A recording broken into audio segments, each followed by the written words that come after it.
अस्सलाम वालेकुम व्यूअर्स, कैसे हैं आप सब। उम्मीद है आप सब खैरियत से होंगे।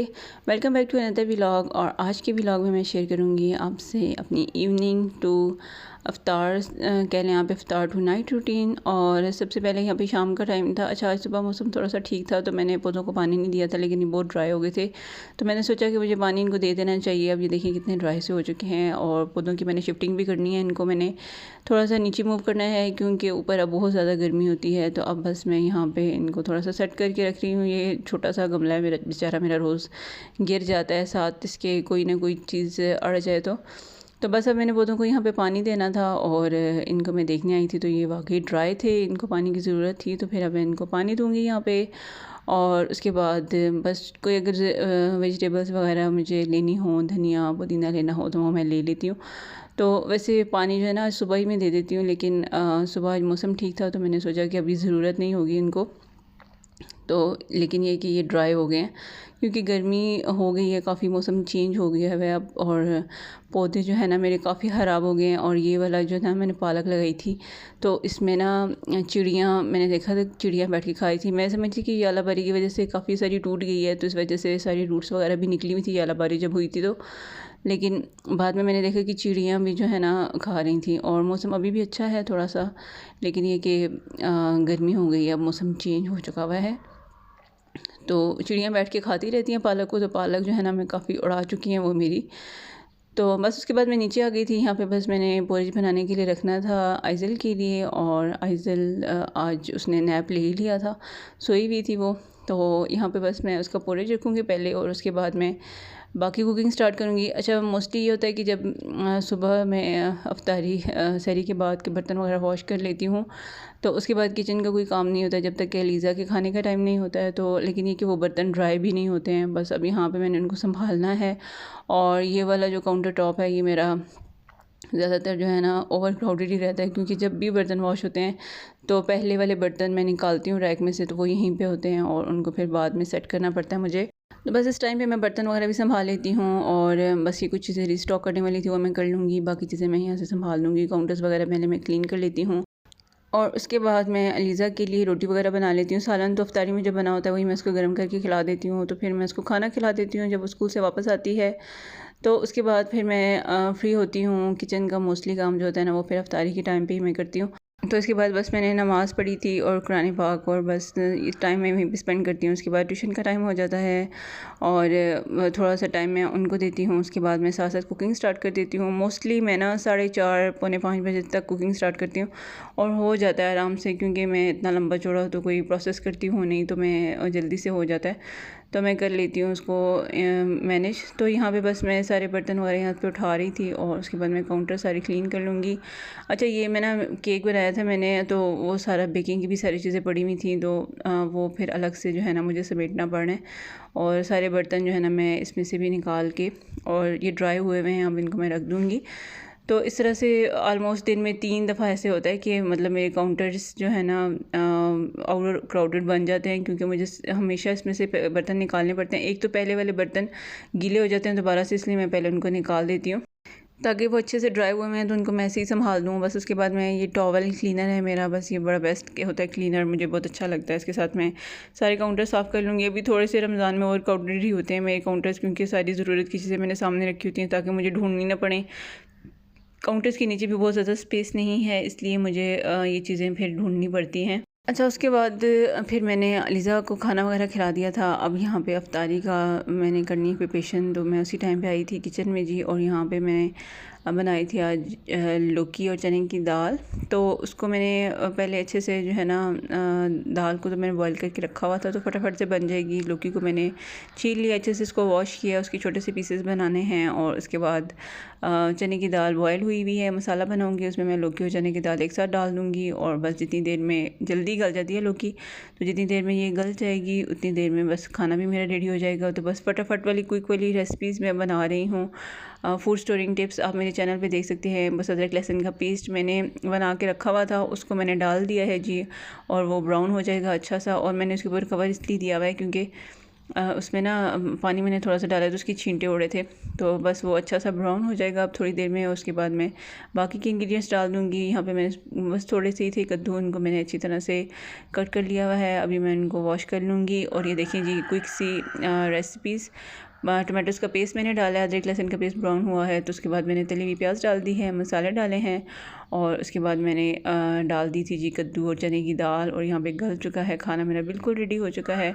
अच्छा, उसके बाद ये मैंने कुछ निकाले थे समोसे डीप रोस्ट करने के लिए, ये आज फ्राई करूँगी मैं। और साथ मैंने बनाने थे पकोड़े, पकोड़ों का मसाला भी मैं रेडी कर चुकी हूँ। इवन के साथ साथ फ्राई भी हो रहे हैं। चटनी थोड़ी सी मैंने बना ली थी और यहाँ पर मैंने पेड़े बनाए हुए हैं। मैंने बस रोटियाँ बनाने वाली थी और यहाँ पे पकोड़े हो चुके हैं जी फ्राई, और समोसे भी मैंने फ्राई किए थे। और ये देखिए मज़ेदार से क्रिस्पी से लच्छेदार आलू के पकोड़े रेडी हो चुके हैं। और लच्छेदार आलू पकोड़े बनाने की रेसिपी भी आपको मेरे चैनल पे मिल जाएगी। और इस तरह की आलू की कटिंग्स किस तरह से आप करें वो भी रेसिपी आपको मेरे चैनल पर मिल जाएगी, मेथड मिल जाएगा। तो वीडियो को ज़रूर देखिएगा, आपको ज़रूर हेल्पफुल होगा।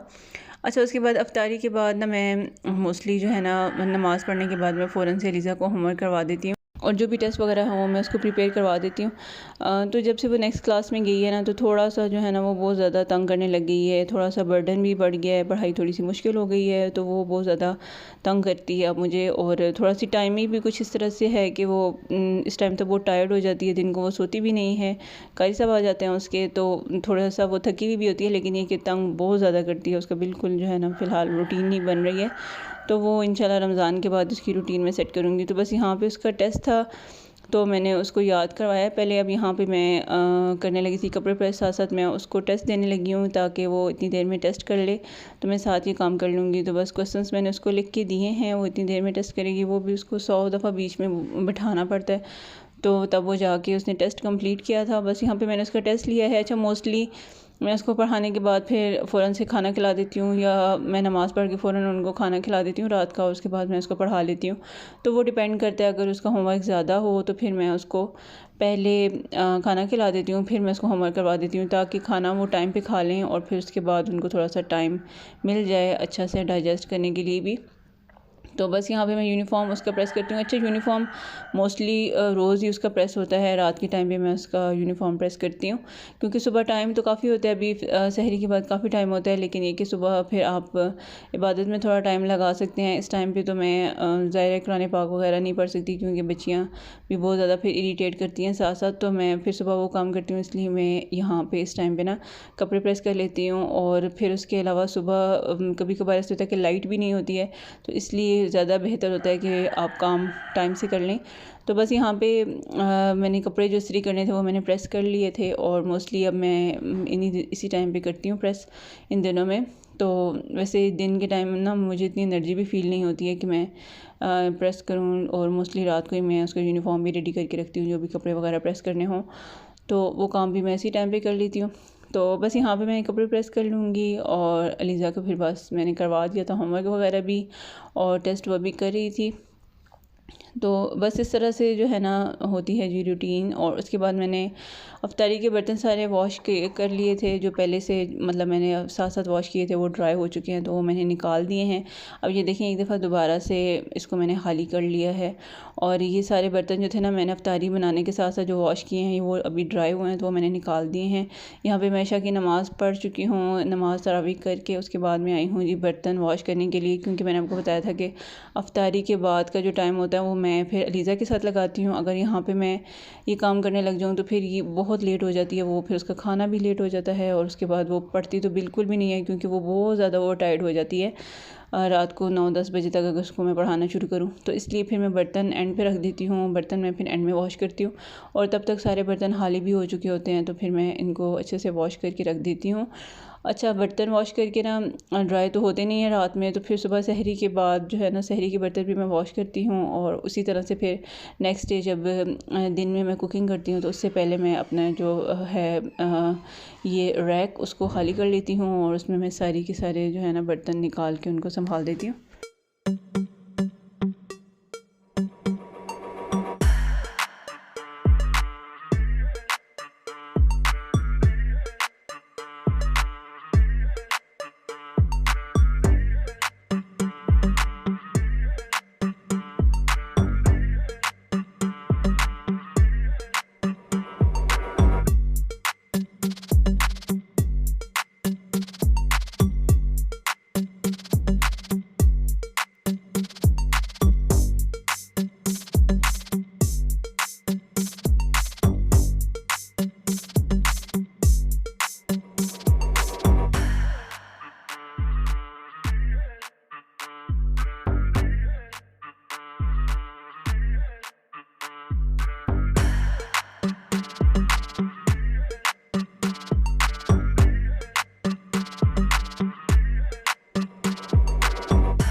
तो ये बर्तन यहाँ पे हो चुके थे वॉश, और किचन पे मैंने क्लीन कर लिया सारी, मैंने झाड़ू वगैरह लगा के ना सारा साफ़ सुथरा कर दिया है।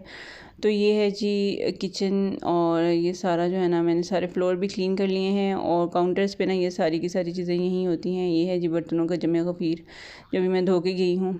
तो ये बस मैंने रख दिया है यहाँ पे ड्राई करने के लिए, अभी ये सुबह ही ड्राई होगा। अच्छा, उसके बाद ये कटर है, इनको मुझे चेंज करना पड़ता है, तो इसलिए मैंने इसके साथ ही रखा हुआ है। और ये बेसन और मसाला वगैरह ये सारी चीज़ें क्योंकि मुझे डेली यूज़ किया तो मैंने इधर सामने ही रखी हुई हैं सारी। और उसके बाद दूसरी साइड पे जो काउंटर है उसको भी मैंने अच्छे से साफ़ कर लिया था। चूल्हा मैंने साफ़ कर लिया है, और बस इस तरह से ना मैं सारी क्लीनिंग कर लेती हूँ। चूल्हा या तो मैं रात को साफ़ करके सोती हूँ, या फिर मैं सुबह साफ़ कर लेती हूँ। तो दिन में एक दफ़ा लाजमी मैं इसको साफ़ कर लेती हूँ चूल्हे को। कुछ ना कुछ तो ज़ाहिर है इसके ऊपर गिर ही जाता है। तो बस ये थी जी फ़ाइनल लुक, और सारी मैंने क्लीनिंग कर दी है। इस तरह से मैं बस संभाल देती हूँ सारी चीज़ें। उसके बाद बेड सारे मैं दोबारा से करती हूँ, क्योंकि बच्चियाँ खेलती हैं तो चादर ऊपर नीचे आगे पीछे हो जाती है, तो बेड में सेट कर लेती हूँ। और हमारे नबी पाक सल्लल्लाहु अलैहि वसल्लम की सुन्नत भी है कि सोने से पहले बिस्तर झाड़ लेना चाहिए, तो फिर मैं बिस्तर सारे दोबारा से झाड़ लेती हूँ बच्चों को सुलाने से पहले। और बस यहाँ पे मैंने अलीज़ा को बस प्रिपेयर किया था सोने के लिए, और उसको मैं पहले सुला देती हूँ फटाफट से, आइदल अगर लेट भी हो जाए क्योंकि उसने सुबह स्कूल जाना होता है। तो बस ये थी जी मेरी डे टू नाइट रूटीन इन रमज़ान। उम्मीद है आपको पसंद आया होगा vlog. Thank you so much for watching.